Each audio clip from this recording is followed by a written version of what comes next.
Soy el pastor Juan José Gil. No solamente estamos a favor de algo o de alguien, en este caso del reino de Dios y su justicia, por tanto también del Rey, de Jesús, del Mesías. No solamente estamos a favor del reino de Dios y somos seguidores de Jesús. También tenemos que conocer a nuestros enemigos. Debemos saber contra quién luchamos, porque tenemos enemigos, como Jesús los tuvo, como los discípulos tuvieron. Sabes, a veces, por no decir las cosas claras, es muy posible que acabemos pensando que nuestros enemigos son nuestros amigos. Jesús nos mandó amar a nuestros enemigos, y eso lo sabemos. Incluso podemos estar de acuerdo con eso, porque al fin y al cabo son seres humanos que necesitan, conocer el amor. No lo conocen, quizás lo hayan rechazado hace mucho tiempo, pero necesitan conocerlo. Y en este caso, nuestro testimonio no puede faltar en el sentido de que si nuestros enemigos tuvieran hambre, le debemos dar de comer. Y si tuvieran sed, de beber. Y si tuvieran necesidad de cubrirse, de tener ropa, y se la podemos dar, deberíamos de darla y compartir lo que tenemos con ellos. Serán nuestros enemigos, pero nosotros somos el reino de Dios y su justicia, y tenemos la misericordia necesaria y suficiente como para amarles. Pero no nos confundamos, eso no significa que sean nuestros amigos, no significa que estén a nuestro favor, no significa que caminen con nosotros. Pueden estar un tiempo con nosotros, quizá para aprovecharse de lo que les demos, pero eso no significa que se hayan pasado a nuestro bando, no significa que se hayan convertido. Ojalá se conviertan y sean transformados a la imagen y semejanza de Jesús, como nos pasó a nosotros. Nosotros también en otro tiempo éramos enemigos del reino de Dios, enemigos de la verdad, enemigos de la justicia, porque no la conocíamos o porque sencillamente estábamos completamente errados, pensando erróneamente, como les ocurre a ellos, a nuestros enemigos. Ahora, no nos confundamos, repito, tenemos que llamar a las cosas por su nombre. Jesús llamó a las cosas por su nombre. Dios llama a las cosas por su nombre. Juan el Bautista les llamó por su nombre. Ahí lo tenemos. Fijaros lo que el Bautista le decía cuando veía que los fariseos y los saduceos, muy políticos todos ellos, o parte del sistema religioso, la institución religiosa de su tiempo, venían a ser bautizados por él, y él conocía sus corazones, sabía que no eran sinceros, y entonces les llamaba generación de víboras. ¿Quién les dice, como leemos en Mateo 3, generación de víboras, quién os enseñó a huir de la ira venidera? ¿Sabes? No les dijo, estimados señores, veo que vienen aquí y no confío en ustedes. Ustedes son así y asao y bien, muy cortés. Estamos en la era de la cortesía. Esto es lo que habrían hecho la mayoría de los religiosos de hoy, la mayoría de las instituciones religiosas, cristianas incluso de nuestro tiempo. Hay que guardar las formas. Es el buenismo que existe hoy. Hay que guardar las formas, no puedes hablar así a nadie, no le puedes decir la verdad, no le puedes poner los nombres que les corresponden, porque se ofenderán. Y es que estamos en la generación de no me ofendas porque entonces te denuncio. No me digas esto y aquello porque entonces haces un discurso de odio. Claro, cuando ellos hacen el mal y te etiquetan, no se les puede decir lo mismo, no se les puede acusar de discurso de odio. Odian a los cristianos tremendamente. Hay enormes persecuciones hoy contra los cristianos, pero no, somos nosotros los que odiamos cuando señalamos y decimos a la gente lo que son y los llamamos por su nombre. Generación de víboras. ¿Quién os enseñó a huir de la ira venidera? También en Mateo 23 vemos a Jesús hablar al sistema religioso de su época, a los fariseos, a los sacerdotes, a todos aquellos que estaban ahí al mando y estaban aprovechándose de su posición. Y les llama igual, generación de víboras. En otras palabras, Jesús igual que Juan el Bautista, igual que a lo largo de toda la Escritura hace Dios, llama a las cosas por su nombre, llama a las personas por lo que son.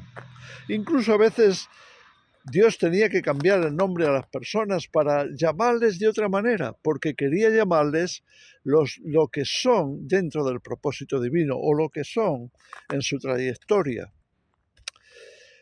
Ahí tenemos ejemplos claros. Dios llama, fijaros, Dios llama al mundo, al sistema actual, lo llama Babilonia. Babilonia. Y no lo dice para halagarles, no, lo dice para exponer su corrupción. Igualmente que cuando llama a Jerusalén, lo leemos en Ezequiel, llama a, creo que es Ezequiel 16, si no recuerdo mal, llama a Jerusalén, ramera, prostituta, fornicaria, adúltera, hermana de Sodoma, le llama. No sé si es Ezequiel 12 o 14 o 16, por ahí anda, disculpad que no tengo aquí a mano la referencia. Pero ahí está demostrando que Jerusalén está tan llena de maldad y de infidelidad a Dios que es exactamente igual que Sodoma. Incluso llega un momento en que le dice que ha superado los pecados de Sodoma. Pero es que en Apocalipsis, en el capítulo 11, cuando se habla de los dos testigos que están también evangelizando o profetizando, mejor dicho, en Jerusalén, cuando el apóstol Juan narra lo que ha visto, la visión, lo cuenta de esa manera. Dice que cayeron, fueron abatidos en la gran ciudad o en la plaza de la gran ciudad o la gran plaza, lo que sea, de la ciudad, que en sentido espiritual es Sodoma y Egipto, y añade, donde también nuestro Señor fue crucificado. En otras palabras, está hablando de Jerusalén. Así que Dios no tiene pelos en la lengua, Jesús no tiene pelos en la lengua, pero a los cristianos nos han crecido muchos. Ya no nos atrevemos a decir las cosas por lo que son, a ponerles el nombre adecuado. No nos atrevemos, porque no queremos caer en molestar a nadie, o que nos acusen de discurso de odio, como acabo de decir. Entonces caemos en el buenismo, caemos en el bueno, hay que ser bueno con todos, amables, hay que tratarles bien, y nos parece que decir las cosas como son sea malo, pero no lo es. Es importante que lo hagamos porque tenemos que tener ubicado a nuestro enemigo. Tenemos que saber quiénes son. Tenemos que, incluso si no nos atreviéramos a decir estas cosas en público, como de todas formas Jesús nos dio ese ejemplo, y también Juan el Bautista y otros profetas que hablaron claramente a los reyes de su época, a los gobernantes, y los expusieron. Pero si no nos atrevemos a tanto, por lo menos digámoslo en voz flojita, a nosotros mismos, para no olvidarnos en qué mundo estamos. Para no olvidarnos, ¿sabes cuando el apóstol Santiago escribe en su Carta Universal, en el capítulo 4, acerca de las relaciones con el mundo? Las palabras que él utiliza son estas: almas adúlteras, ¿no sabéis que la amistad con el mundo es enemistad contra Dios? Todo aquel que se quiera hacer o ser amigo del mundo se constituye en enemigo de Dios. Las cosas no son ni más ni menos que como son. Y efectivamente podemos llegar a ser enemigos de Dios si en vez de honrarle a Él y buscar el hacer su voluntad y ser testigos de su reino, sencillamente nos arrimamos al mundo, nos adaptamos al mundo, lo cual está prohibido en la palabra de Dios. Fijaros cómo el apóstol Pablo lo dice perfectamente en Romanos capítulo 12. No os conforméis a este mundo. En otras palabras, no os hagáis mundanos, no toméis las formas del mundo, no hagáis las cosas del mundo, no intentéis imitar al mundo, no sois del mundo. El mundo pasa y sus deseos. Es el que hace la voluntad de Dios, el que va a permanecer para siempre. Todo lo demás es caduco, todo lo demás no es correcto, no es sano espiritualmente, no es bueno. Entonces, a base de dejar de decir la verdad acerca de las cosas y del mundo, ¿sabes qué nos pasa? Que empezamos a pensar que nuestro enemigo es bueno, que está muy bien, el mundo está muy bien, está mejor que nunca. Es la publicidad del mundo, del sistema, estamos mejor que nunca. Cuando es una tremenda mentira, estamos peor que nunca y vamos a peor. Pero si nos acostumbramos a ese lenguaje de publicidad del mundo y del sistema, entonces acabamos pensando que aquello que es malo de pronto es bueno. Incluso lo que era bueno, ahora lo llamamos malo. ¿Por qué? Porque el mundo lo hace. Y nos ajustamos, nos adaptamos, nos conformamos al mundo. Por el amor de Dios, no caigamos en esas trampas, no caigamos en las trampas de no decir la verdad. Eso es una trampa.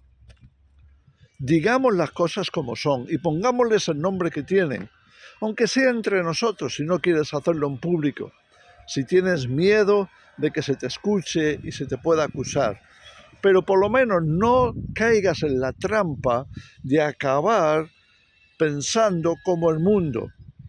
No, no lo permitamos. Seamos honestos, seamos claros y digamos las cosas como son.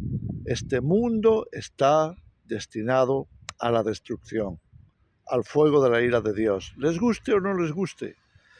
Pero Dios les ama y les ha dado la oportunidad, les ha enviado a su mismísimo Hijo, aunque claro, acabaron con él. Pero no es que Dios no les ame, no es que Dios no les haya dado ocasión de escuchar y arrepentirse y cambiar y buscar sinceramente el conocer a Dios y su voluntad, pero no lo han recibido. Entonces, por favor, no nos confundamos. No solo tenemos que saber de quién somos, también debemos de saber de quién no somos. Y no solo conocer a nuestros amigos, sino también a nuestros enemigos. Es importante por nuestra salud, por nuestra hilaridad, congruencia. Es importante también para guardarnos del mal, para guardarnos del engaño y para no tomar las cosas que el mundo nos ofrece como si vinieran de Dios. A veces Dios puede usar las cosas que hay en el mundo, pero no nos olvidemos, eso no hace que el mundo sea bueno. En fin, os dejo esta reflexión. Pensadlo, quizá haya muchas más escrituras al respecto que no me han venido a la mente ahora. Si tú las conoces, compártelas aquí en los comentarios. Es bueno que refresquemos nuestra memoria, es bueno que sepamos qué terreno pisamos, hacia dónde vamos o hacia dónde les gustaría conducirnos. En fin, pensar en ello. Que el Señor os bendiga.